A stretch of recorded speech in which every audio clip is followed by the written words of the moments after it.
ہے جس میں 90% امراض مبتلا ہے اور اس کا ذکر نام و نشان کہیں نہیں.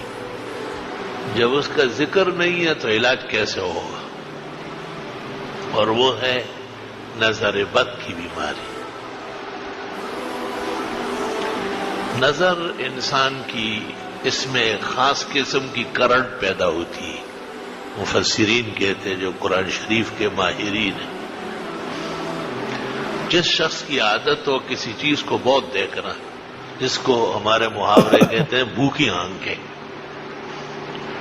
اس کی آنکھوں میں یہ کرنٹ پیدا ہوتی ہے اور اس کرنٹ سے جس کو وہ جلانا چاہتا ہے وہ ظالم، وہ کسی وقت جھلس جاتا ہے.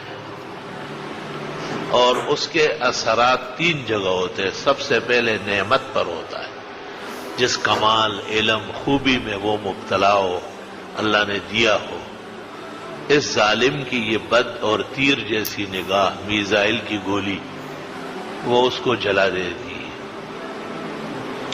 حدیث شریف میں ایک صحابی ہے حضرت سہیل رضی اللہ عنہ.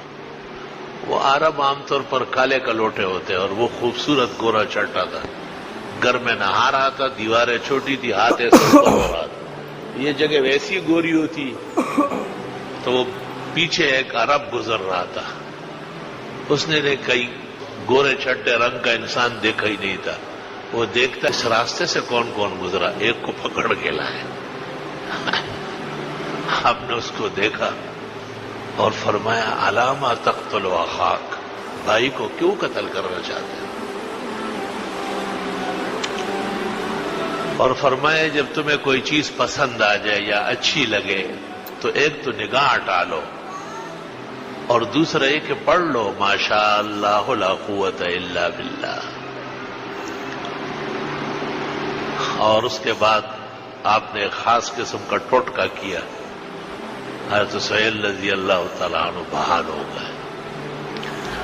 تو سوال یہ ہے کہ نظر لگتی تو گولی کی طرح ہے، لیکن پھر بچنا یہ قسمت میں ہوتا ہے.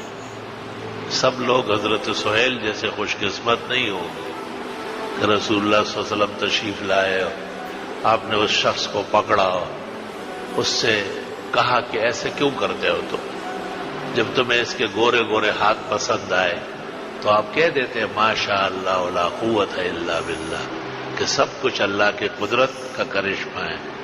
انسان نہ اپنے آپ کو بنا سکتا ہے، نہ کسی اور کو خوبصورت اور باکمال بنا سکتا ہے.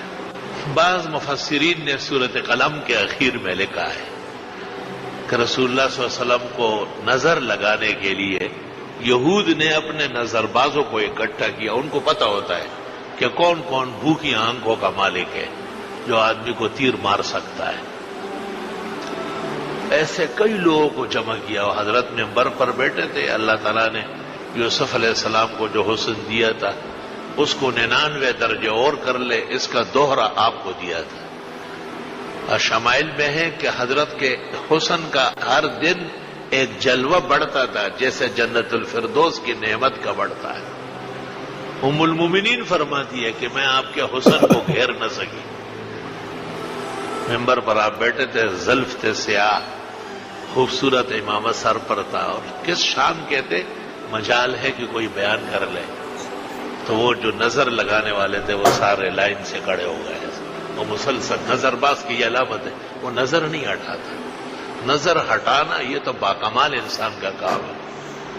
خر اور گدھ آدمی اس بات کو نہیں سمجھ سکتا ہے کہ بھئی میری مسلسل دیکھنے سے یہ گر جائے گا.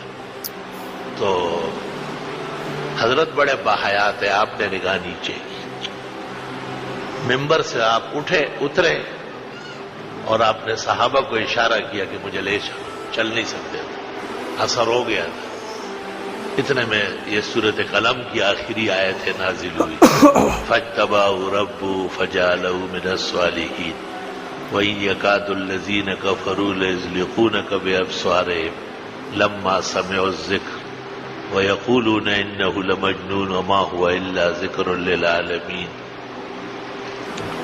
ان آیتوں کو صبح و شام پڑھا جاتا ہے احتیاطاً. پہلے 3 دفعہ فاتحہ، 3 دفعہ آیت الکرسی، پھر یہ آیت 3 دفعہ. اور اخیر میں 3 دفعہ درود ابراہیمی، اور پھر جس کو دم کرنا ہوتا ہے اس کو تصور کرتے ہیں کہ یا اللہ تیرے کسی بھی بندے کی نظر ہو، وہ مومن ہو یا کافر، عورت ہو یا مرد، ہری آنکھوں والا ہو یا کالی آنکھوں والا، اپنا ہو یا پرایا، محبت والا ہو یا بغض والا، خیر خواہ ہو یا بدخواہ، ارادتاً کیا ہو یا بغیر ارادے کے، اللہ آپ ان آیات کی برکت سے ہمارے اس